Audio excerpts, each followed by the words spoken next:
Welcome to travel diary of Amit. আমার travel ডায়েরিতে নতুন আরেকটি ট্রাভেলের গল্প যুক্ত হয়েছে, যা আজকে আপনাদের শোনাবো।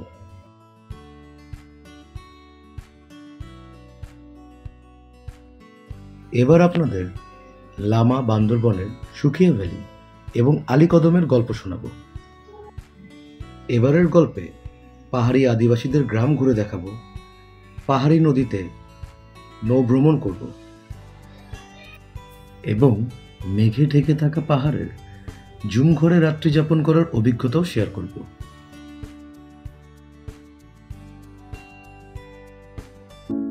আজকে 1 এপ্রিল আমি এবং আমার ওয়াইফ দুজন যাত্রা শুরু করলাম লামার উদ্দেশ্যে। শ্যামলী বাসে করে যাচ্ছি, ভাড়া পড়েছে জনপ্রতি 1100 টাকা। এই রুটে অবশ্য কোনো এসি বাস নেই। শ্যামলী এবং হানিফের একটি করে বাসই যাতায়াত করে। কিছুক্ষণ অপেক্ষার পরে আমাদের বাস জার্নি স্টার্ট হলো এবং রাত 1টার দিকে আমরা 14 গ্রাম নূরজাহান হোটেলে চলে আসলাম। এখানে প্রচুর মানুষ, অনেক মানুষ যাতায়াত করছে এবং যাত্রা বিরতি এখানেই নিচ্ছে। আমাদের চায়ের পর্ব শেষ করে আবার যাত্রা শুরু। ভোর 5:45-এর দিকে আমরা লামা উপজেলায় প্রবেশ করে ফেলেছি। পুরো শহর যেন মেঘে ঢেকে গেছে।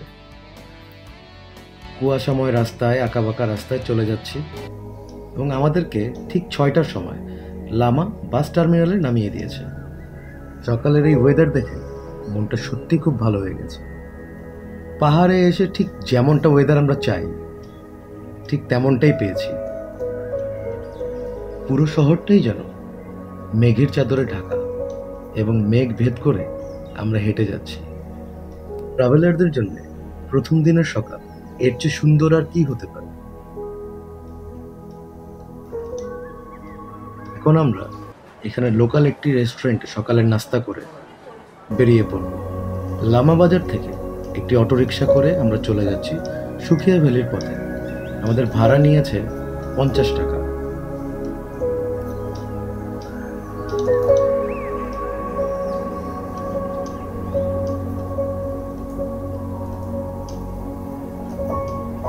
চারিদিকে মেঘ আমাদের এমনভাবে ঘিরে রেখেছে, আশেপাশে কিছুই ক্লিয়ারলি দেখা যাচ্ছে না।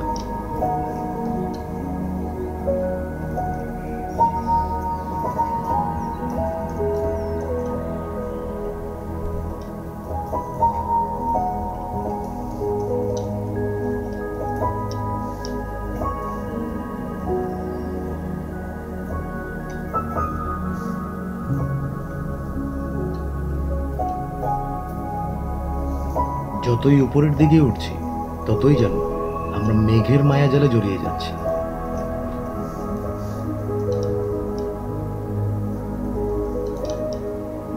আমরা সুখিয়া ভ্যালির মুখে চলে আসছি। এখান থেকে 10-15 মিনিট ট্রেকিং করে আমাদের রিসোর্টে যেতে হবে। সত্যি এই সময়ের ওয়েদার এবং আশেপাশের ভিউ থেকে আমাদের জাস্ট মনে হচ্ছে we are living in our dream. আমি, আমার ওয়াইফ এবং এই সুন্দর ভিউ সবকিছু মিলিয়ে ব্যাপারটা যেন কিছুটা ফিল্মি মনে হচ্ছে।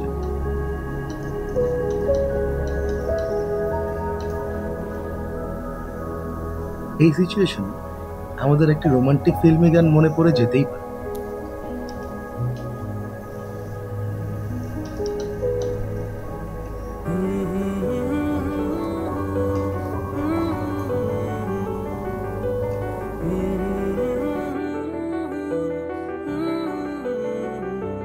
ও প্রিয়,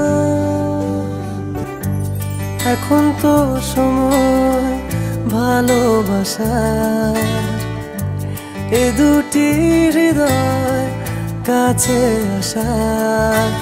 তুমি যে একা, আমিও যে একা, লাগে যে ভালো। ও প্রিয়, ও প্রিয়,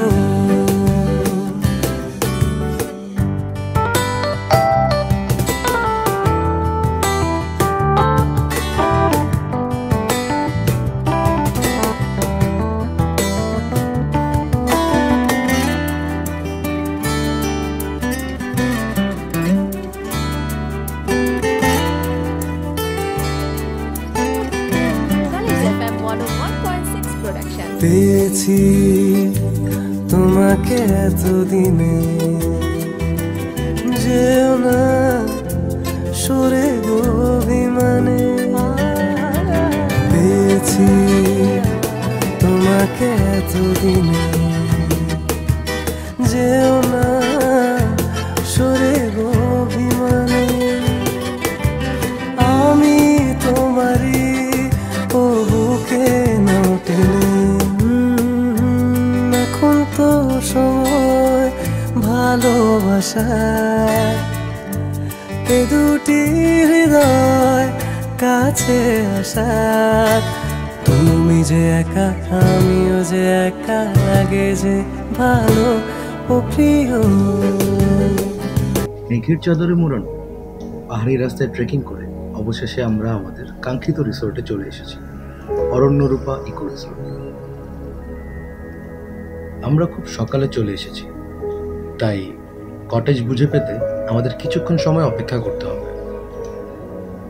এই রিসোর্টটি একেবারেই নতুন করেছে। এখানে 3টি কটেজ আছে, গিরিবিলাস, চাঁদের বাড়ি এবং জলছবি। আমাদেরকে চাঁদের বাড়ি দেওয়া হয়েছে। এই রিসোর্টটি চালু করেছে গত ফেব্রুয়ারি মাসে। আমাদের কটেজের ভাড়া পড়েছে 3000 টাকা এবং 750 টাকা পার হেড, 3 বেলা খাওয়া সহ।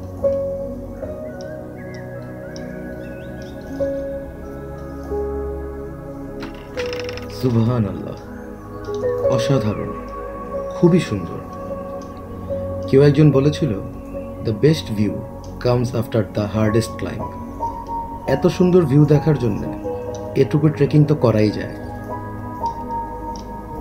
আমাদের ঘরে একটা অরিজিনাল আদিবাসী চলে আসছে। অ্যাকচুয়ালি এটা তাদেরই জায়গা, আমরাই দখল করে নিয়েছি।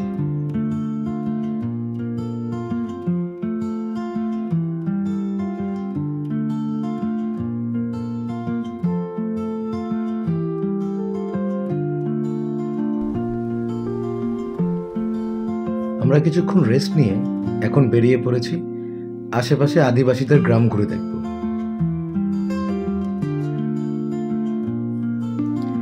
এই রাস্তাটি আদিবাসীদের গ্রাম হয়ে আনসার ক্যাম্পের দিকে গিয়েছে।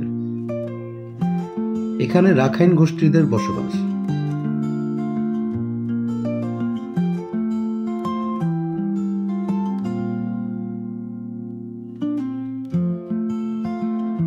এখানে একটি বৌদ্ধ মন্দিরও আছে।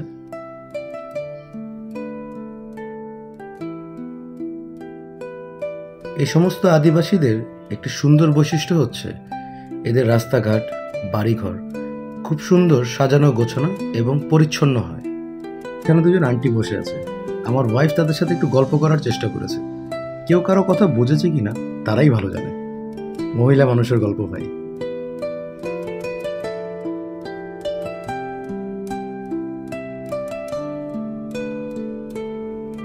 এখানে একদল ছেলে মেয়ে উনো খেলছে।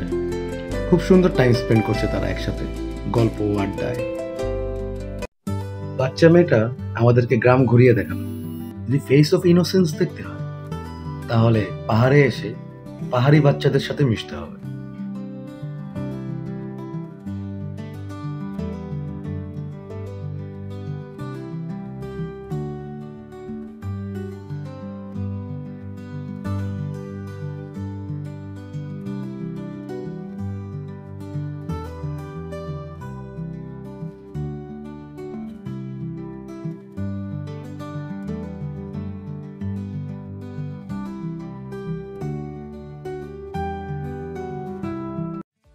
চাঁদের বাড়িতে বসে এখন আমাদের লাঞ্চের টাইম।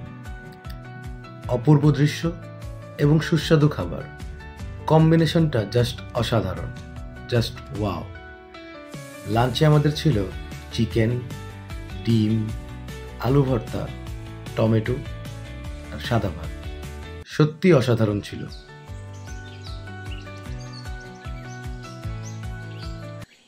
লাঞ্চ শেষ করে এখন আমরা পাহাড় বেয়ে নিচে নেমে যাচ্ছি। আমাদের জন্য বোট নিচে অপেক্ষা করছে। আমরা এখন মাতামুহুরী নদীতে নৌ ভ্রমণ করব। আমাদের সামনের গন্তব্য হচ্ছে সাদা পাথর এবং মারমাপাড়া। আমাদের রিসোর্টের ঠিক পিছনের অংশটি এটি। এদিক দিয়ে হচ্ছে নদীতে যাওয়ার একটি শর্টকাট রাস্তা।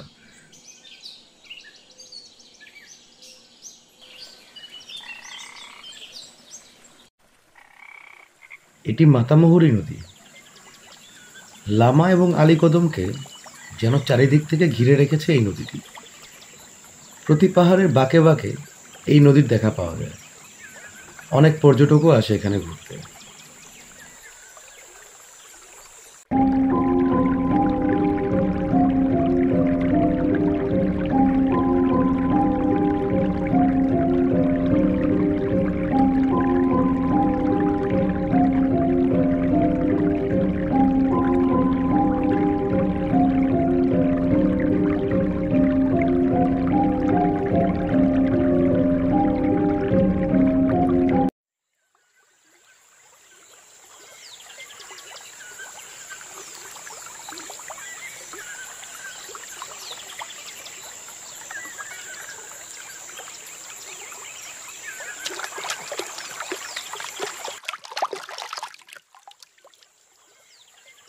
পাহাড়ি নদী আমার সবসময় পছন্দ।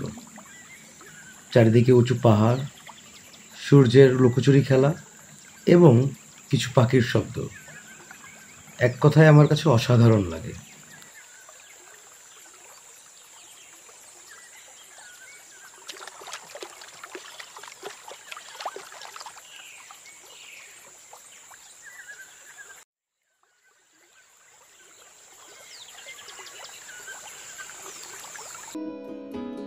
আমরা এখন চলে এসেছি মিলঝিরি পাড়ায়। এখানে মূলত মারমা উপজাতিরা বসবাস করে।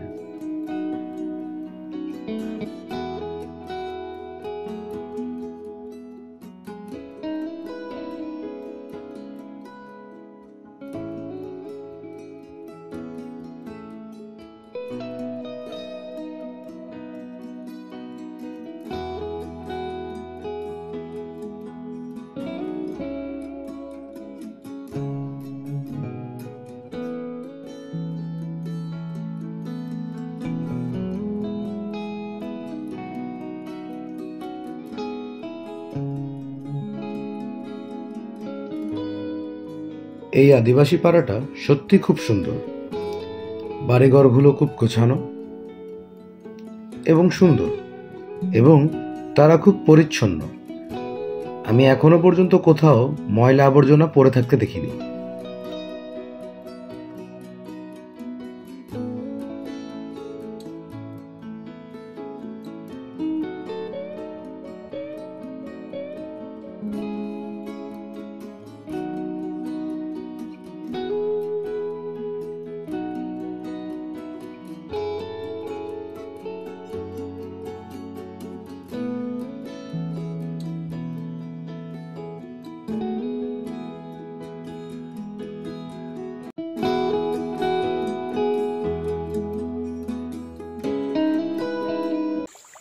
এই মিলঝিরি পাড়ার ভ্রমণ শেষ করে এখন আমরা চলে যাচ্ছি সাদা পাথরের দিকে।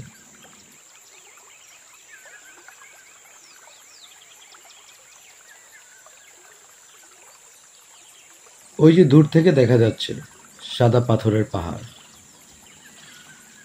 এখানে আশেপাশে অনেকগুলো রিসোর্ট হয়েছে, একদম নদীর ধারেও অনেক রিসোর্ট আছে। এগুলো সম্পর্কে আমার কোনো আগে আইডিয়া ছিল না, এখানে এসে দেখলাম।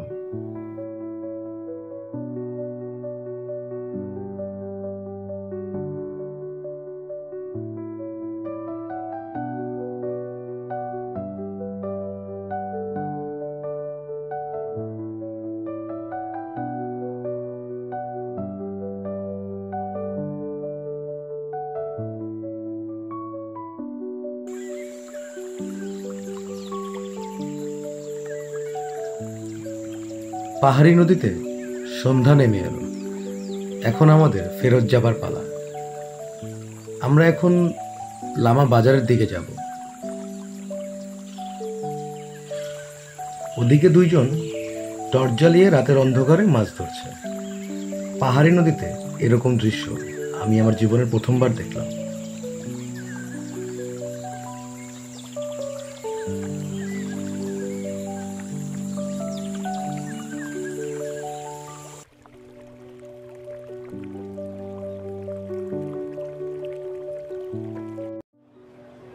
এখন আমরা এসে পড়েছি লামা বাজারে। লামা বাজারটি বেশ বড়। এটি নাকি বান্দরবন জেলার দ্বিতীয় বৃহত্তম বাজার। সবজি, মাছ এবং কাপড়ের দোকান সব কিছুই আছে এখানে।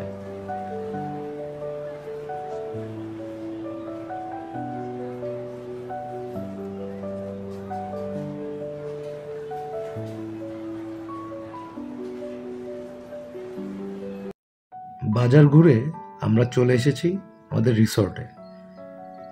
রাতের লাইটিংটা খুব সুন্দর করেছে। প্রত্যেকটা কটেজ আলাদাভাবে লাইটিং করা। রাতেও রিসর্টটা খুব সুন্দর। ডিনার শেষ করে এখন আমরা রুমে চলে যাব। সারাদিন অনেক ঘোরাঘুরি করেছি, এখন অনেকটা টায়ার্ড লাগছে। হয়তো একটা সুন্দর ঘুম দিব।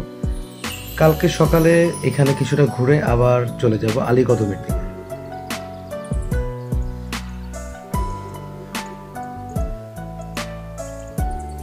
কটেজটি জুমঘর হলেও সব ধরনের ফ্যাসিলিটিসই আছে। অ্যাটাচ বাথরুম, হাই কমোড এবং দুটো চেয়ারও আছে। কাপড় রাখার জন্য সেলফ আছে। পুরো রুমটি করেছে হচ্ছে বাঁশ, বেত এবং কাঠ দিয়ে। একদম পিওর ইকো বলা যায়। দিনের বেলা প্রচণ্ড রোদেও ভেতরে একটুও গরম লাগেনি এবং বাইরেও খুব সুন্দর লাইটিং করেছে। সময় হয়েছে আজকের জন্য বিদায় নেওয়ার। পরের ভিডিওতে আলীকদম ঘোরার গল্প নিয়ে আপনাদের সামনে আবার হাজির হব। আল্লাহ হাফেজ।